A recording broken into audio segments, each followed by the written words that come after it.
Reading with your kids. Hola, ni hao, konnichiwa, assalamu alaikum, shalom, jambo, bienvenidos. Hi, my name is Jed Lee, and this is the Reading with Your Kids podcast. We are so delighted that you are part of our beautiful Reading with Your Kids family. We don't want you to miss an episode, so please be sure to subscribe to the show on the iHeartRadio app, on iTunes, on Stitcher Radio, on Spotify, or wherever you find your podcast. Our guest today is Maria Ashworth. She is here to tell us about her fantastic book, Be the One. While Maria gets ready to inspire us to be the one, we want to let you know that this episode of the Reading with Your Kids podcast is brought to you by Donna Sager-Cowan. She is the author of With the Courage of a Mouse, the Superhero School Series, Book 1. Cat the cat wants a home, a family, and friends she can count on when suddenly she finds herself in Sweet Meadows. Now that's a long way from the alley she calls home. The cat also discovers that she can talk, but she can't decide if she's dreaming or if she's dead. Simon is a mouse, and Simon is having the worst day ever. Instead of celebrating his first day at superhero school, he's on the breakfast menu twice. First, a hawk considered him an easy meal, but thankfully, he thought he did some quick thinking, and that changed the situation entirely. But now there's a cat that's waiting to pounce, but not if Simon can help it. Now, with a quick plan and a matchstick, Simon speeds towards certain death. Will he arrive at superhero school? Join the entire superhero school gang for their first adventure with The Courage of a Mouse, the Superhero School Series, Book 1, a middle grade chapter book for ages 7 to 12, focusing on courage, friendship, and finding the superhero inside all of us. The series touches on common life themes and challenges with humor, patience, and self-improvement techniques.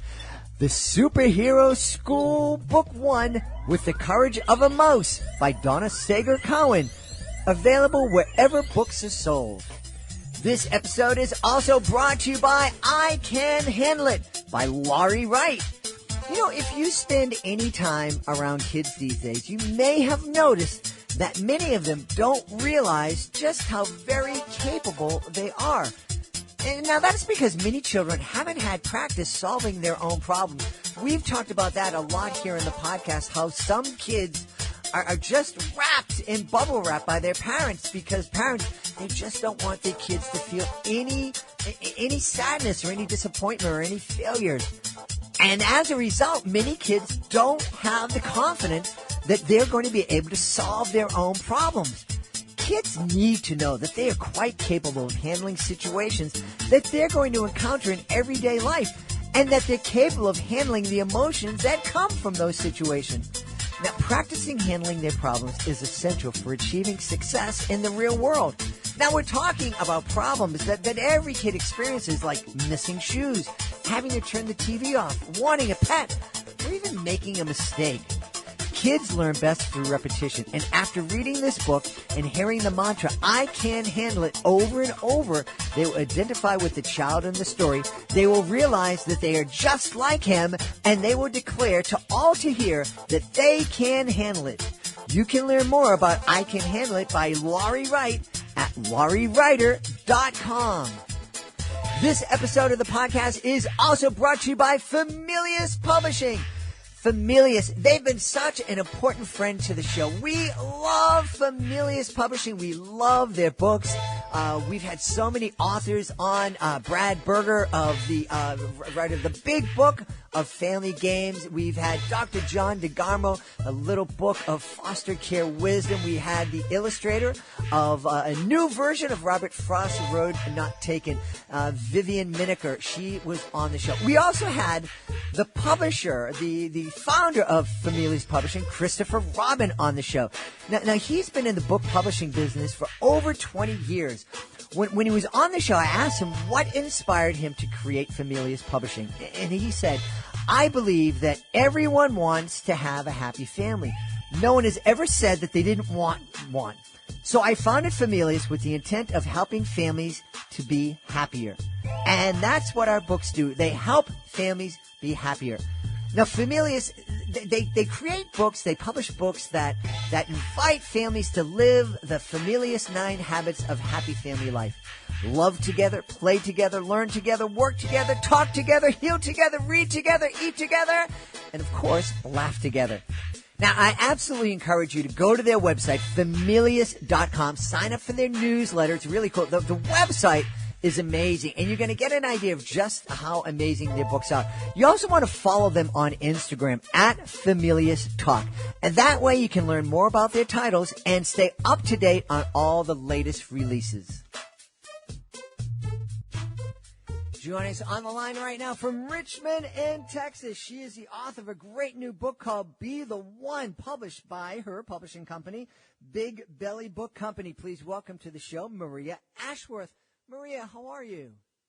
I'm doing great. Thank you so much for having me, Jed. Thank you so much for being on the show. Thanks to the magic of technology, I can see Maria, and she has this huge smile on her face. She is excited to tell us about Be the One. Please do. Okay, so Be the One, I've written numerous books, but Be the One to me is one of my special books, especially with today and what the kids are dealing with today, what parents are trying to teach them. I just thought, really the book, I'll tell you how the book came about. I'm online, Facebook, and there was a video about a little girl feeding a homeless person.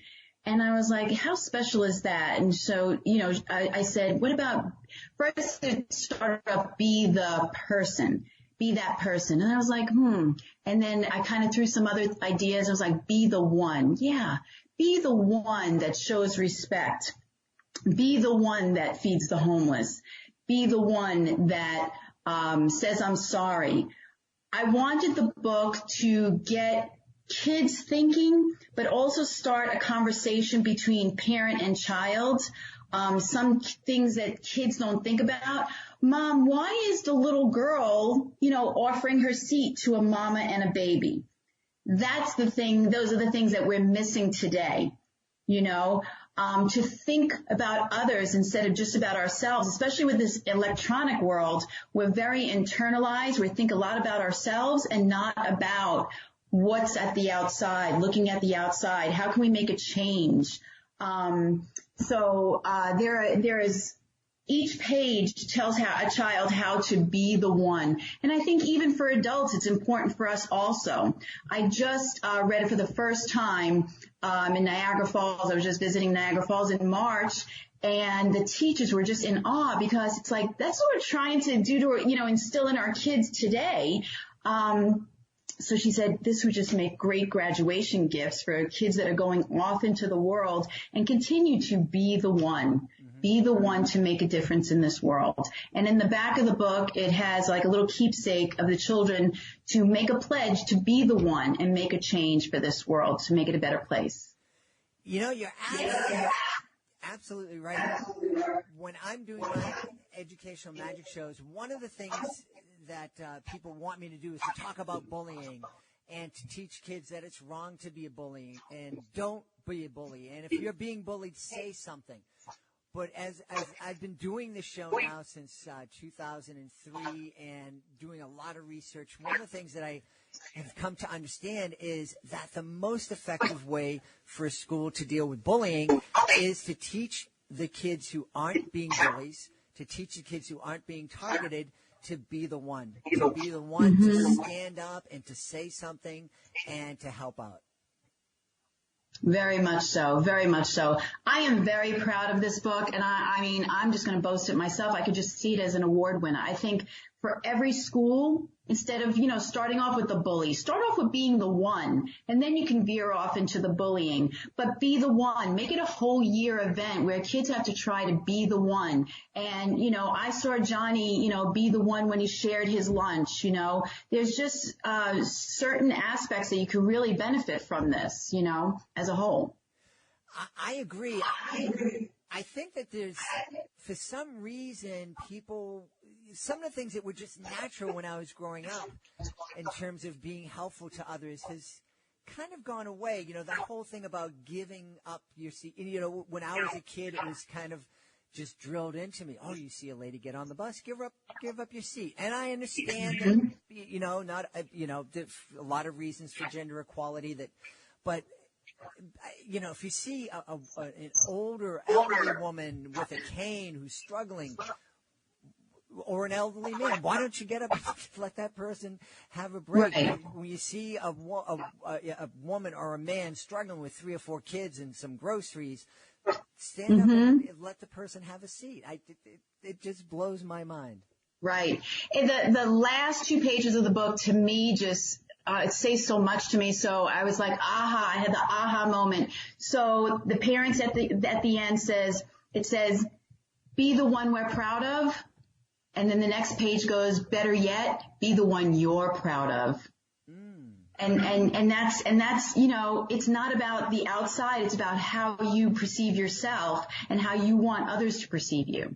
So be proud for yourself. I think that's a very powerful message to kids, to get them to be reflective of how they're behaving and start thinking about forget about what Mrs. Jones thinks about who you are, what you are. What do you think about what you're doing? You know the difference between right and wrong. You know the difference between being selfish and being giving, and what kind of person do you want to be? Exactly.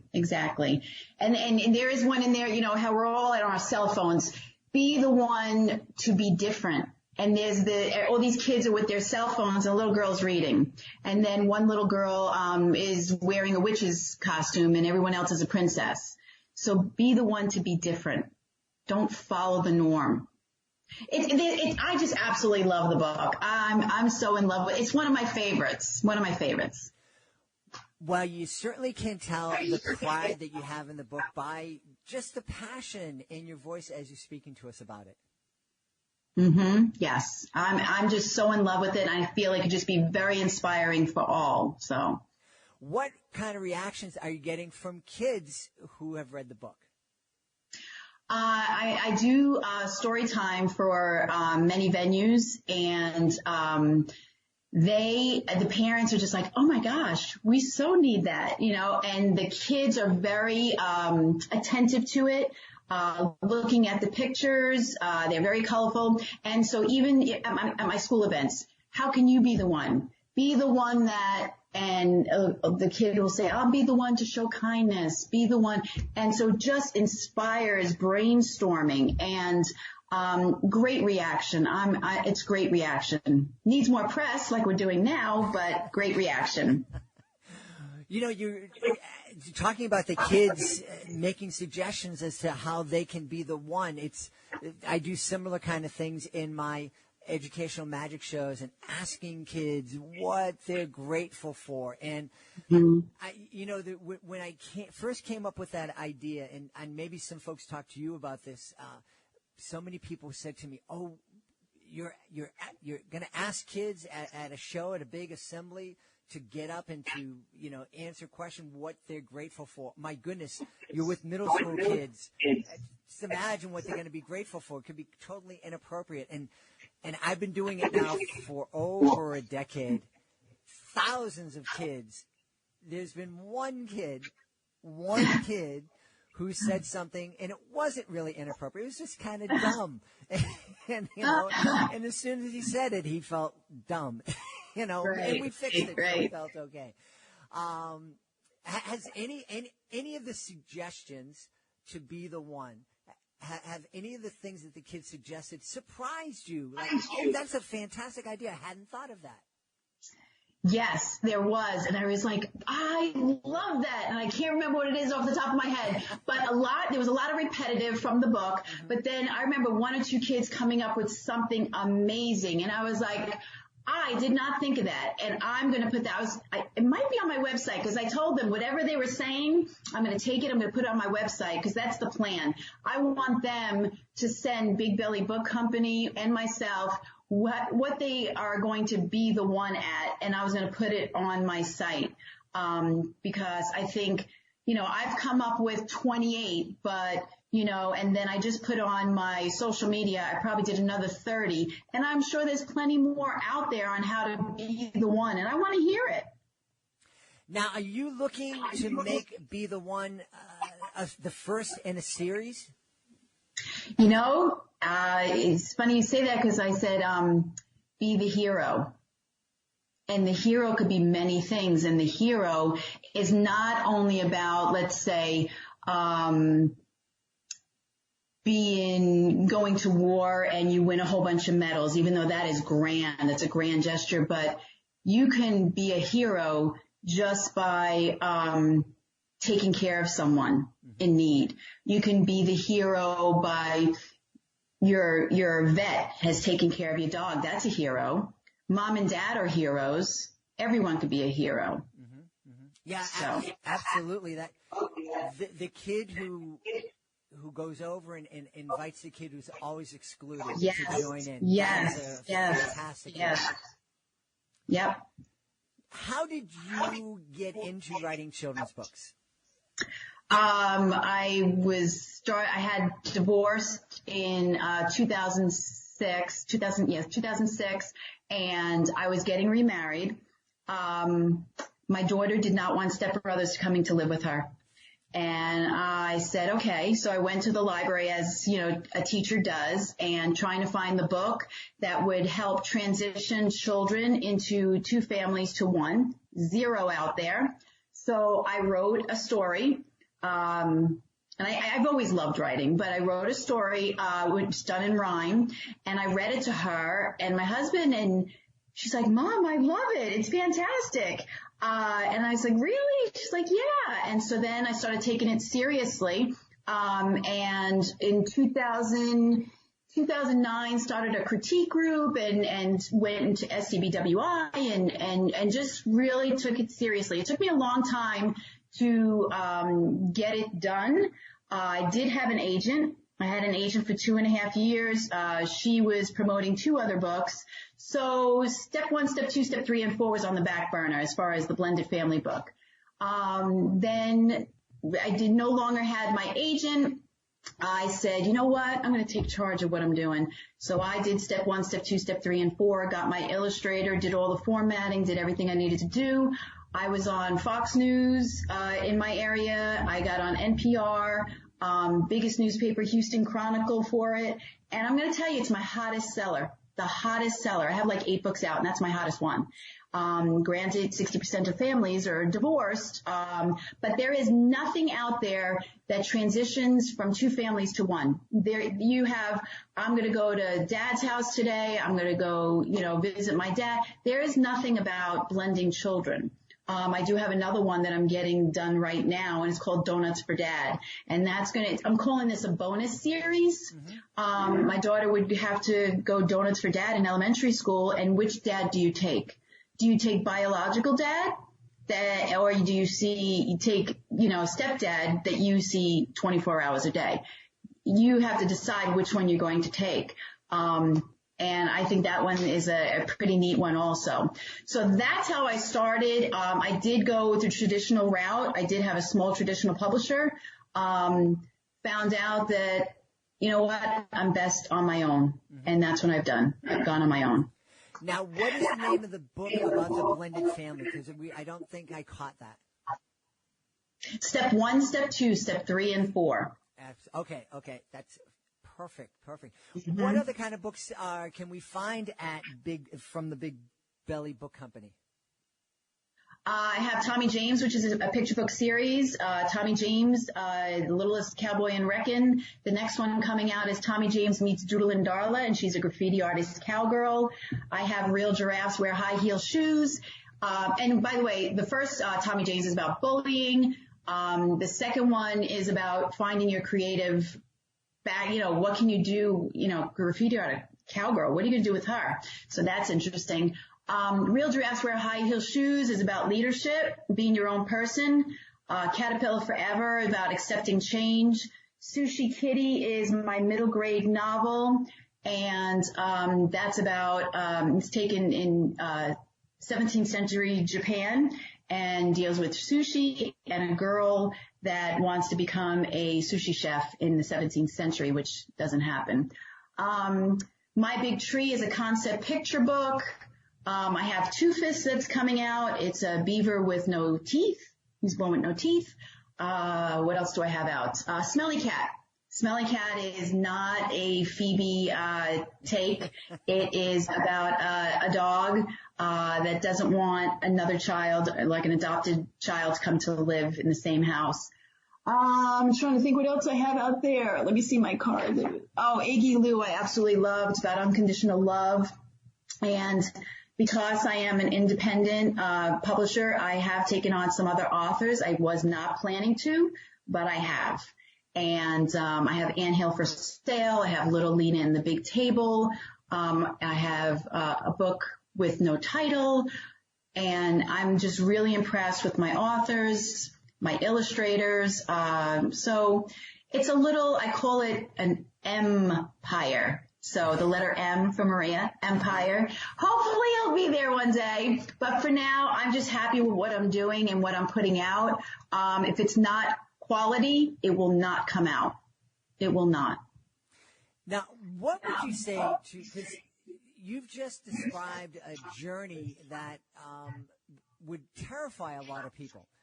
But a journey that, you know, a lot of folks might dream of being able to make. You know, you went from, you know, just kind of pulling together out of necessity a book for your daughter, and then, gee, I kind of like this, and maybe I'll try my hand at writing a book, and now all of a sudden you're not only publishing your own books, but you're publishing other authors. What would you say to somebody that's, you know, maybe in a similar situation that you were in, you know, someone who, gee, I'd like to do this. It's kind of fun, but I don't know if I'm the right person. I don't know if I have the courage to do that. Well, how would you inspire them? Take the chance. Be a disruptor. Make the change. It doesn't have to go into the norm spectrum. And that's something I did too. There's a lot of stigma of self-publishing. And I will say, if you're not going to put something of quality out there, do the homework, work on it, work on the craft, get into critique groups, you know, work it till it's perfected. You know, step 1, step 2, step 3, and 4. I tell my kids it took probably 75 or more revisions before I felt it was even marketable. So I say, work your butt off, work as hard as you can, put out a great product, but don't just put it out just to put it out, because you know, even if you do get some bad press, it's still good press, because, you know, something might happen that's not your fault. Go with it. It's okay. And I've got some glitches in my background too. It's okay. You know, I want to be proud in the end. I pride myself on giving it 150%. I'm not going to give it 10%. I sit at this computer all day. And so you must take the time to perfect the craft. Do it. I challenge you to do it. And anyone can do it if they try hard enough. Mm-hmm. You're right. We need to go out there and be the ones for ourselves too. Yes, very much so. Very much. Well, where can people find you online, find out more about Maria Ashworth, and find out more about the Big Belly Book Company? You can go to Big Belly Book's website. It's bigbellybook.com, bigbellybookcompany.com. You can go to my website, mariaashworth.com. I am all over social media. Big Belly Book is all over Instagram and Facebook and Twitter, and I am all over the gamut there as well. There's a lot of interesting stuff on my website, interviews, podcasts. Big Belly Book has also has a lot of partnership with other people that I'm constantly making connections, just like I made a connection with you. Mm-hmm. That's something I want to tell your group also, or people that are listening. Make connections, build relationships. Whether it's with you, whether if I meet someone out on the street, I just met, you know, some great teachers, you know, you have to make relationships. You have to get out there. No, I'm too shy. No, you're not shy. Just get yourself out there. Again, You can find me everywhere and anywhere. I do speaking gigs. I do school gigs. I do anything and everything. So you can find me all over the board. Well, you have just been listening to somebody who is not shy, not afraid to be the one. She's the author of the great new book, Be the One, and she's also the president of Big Belly Book Company, Maria Ashworth. Maria, thank you so much for being part of our show. Thank you, and I like that you called me president. Oh, all right, thank you so much for having me. I had a blast. Please be sure to join us for the next edition of the Reading with Your Kids podcast. Our guest will be Linda Phelps, the author of Johnny Pocket Band, Battle of the Bands. Hey, if you're the author of a great children's book, we would love to have you on the show. Being a guest, it's fun, it's easy, and it gives you the chance to tell thousands and thousands of people about your fantastic children's book. All you need to do is to go to our website, readingwithyourkids.com. Click on the contact button. Let us know what your book is all about. We will let you know the next easy steps. It's time for us to say thank you. We want to say thank you to Maria Ashworth. Be sure to check out her book, Be the One. We also want you to encourage your child to be the one to make a change in the world. We also want to thank our sponsors, Familius Publishing. Make sure you check out their website, familius.com. We also want to thank Donna Sager-Cowan, the author of With the Courage of a Mouse. And, of course, we want to thank Laurie Wright. Make sure you check out her book, I Can Handle It. On this end, we want to thank my producer, Fatima Khan. Please be sure to check out her blog at readingwithyourkids.com. Let her know what you think about her blog, and also let her know what you think about the podcast. I want to thank my beautiful wife for all the support that she gives me. I want to thank you. Thank you so much for taking the time to join us today. And as always, thank you so much for taking the time to make the world a better place by reading with your kids. I'll be looking for you in the next edition of the Reading with Your Kids podcast.